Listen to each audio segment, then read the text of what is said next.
Ya, nama saya Pak Sutoyo, alamat Desa Watulimo, RT 7, RW 03, Kecamatan Watulimo. Ya, kebetulan saya di sini yang mempunyai pengusaha atau usaha tentang minyak atsiri.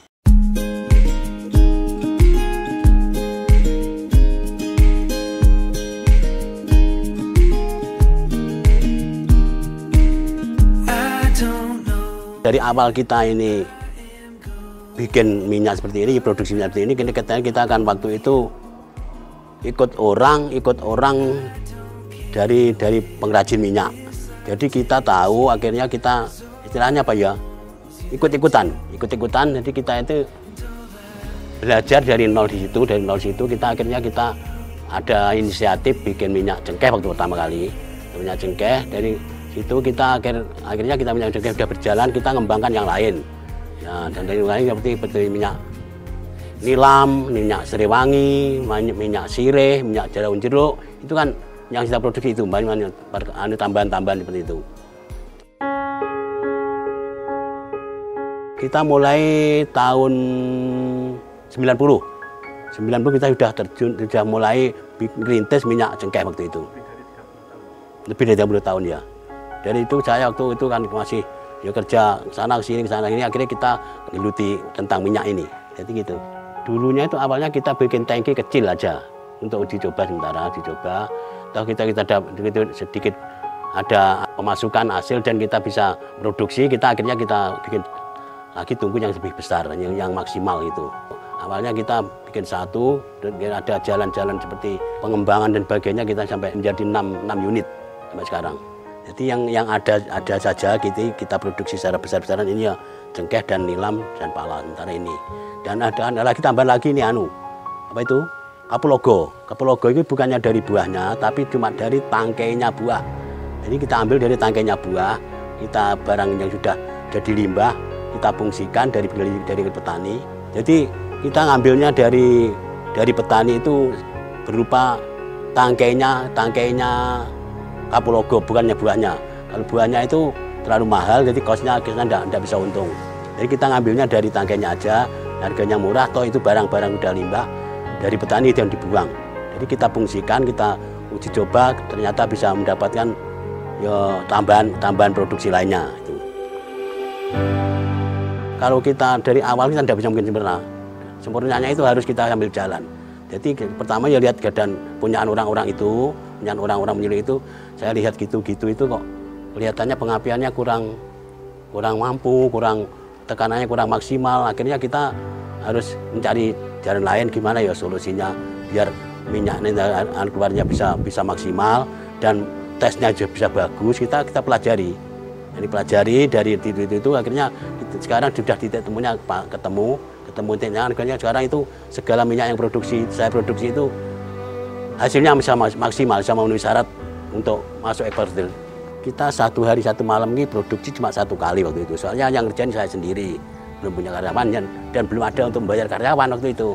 Dan sekarang itu akhirnya kita agak berkembang, kita ya akhirnya kalau saya ngerjain sendiri, bahan baku saya sendiri, akhirnya kita kan tidak mampu tenaga saya. Akhirnya kita nyari teman saya untuk saya ajarin untuk caranya produksi, caranya bikin atau ngolah minyak cengkeh ini. Saya rasakan kok semakin yo ada keuntungan dengan keuntungan, saya melebar gitu. Akhirnya saya sampai ke daerah lain itu yo seperti ngambil bahan bakunya, ngambil itu dan sebagainya. Akhirnya kita rasakan kok enak, kita bikin lagi gitu. Sampai kita mempunyai karyawan sampai waktu seperti ini, waktu kemarau seperti ini, karena saya mencapai karyawan saya tidak kurang dari 15 orang untuk tenaga saya. Soalnya kita harus sekarang sudah mempunyai banyak istilahnya pengepul istilahnya ya. Itu dari pengepul 1 orang itu tidak kurang dari untuk yang dari petani pengambilan ya, tidak kurang dari orang 20 sampai 30. Jadi saya itu punya pengepul 5 itu tidak kurang yang 150 orang itu yang ngambil bahan baku itu. Jadi dikumpul di situ, langsung dari lokasi saya ambil pakai pickup sendiri, dibawa ke sini, diproses, dimasukkan ke tungku itu antara 1 tungku kurang lebih 6 kintal bahan baku. itu 6 kintal. Jadi kita produksi 4 tungku, satu hari malam kan kita produksi 8 tungku. Ya katakan 8 kali 6 itu produksi kita. Begitu. Jadi akhirnya per produksi satu tungku rata-rata dapat minyaknya 14 kilo sampai 15 kilo antara itu. Awal-awal kita jualnya di sini sudah di Tulungagung kita. Tulungagung kita waktu itu masih naik angkot, naik becak dan sebagainya. Lalu ini saya lama-lama sudah berkembang ya. Kita punya mobil sendiri, nggak pickup yang jelek-jelek itu, pickup tahun lama itu lah. Kita berani mengirim sendiri ke Blitar waktu itu. Kita nggak ada kesulitan masalah pasar sampai sekarang itu. Gitu. Dan sekarang ada anak buah saya sudah 2, punya anak dua-duanya sudah punya alat semua. Sudah berjalan bagus, sudah tungkunya alatnya sudah 2 unit itu. Karyawan saya dulu itu, tenaga saya sudah punya mobil, sudah punya mobil, sudah punya sendiri, sudah sulingan 52, juga rumahnya sudah mapan itu lihat. Itu udah di karyawan saya dulu.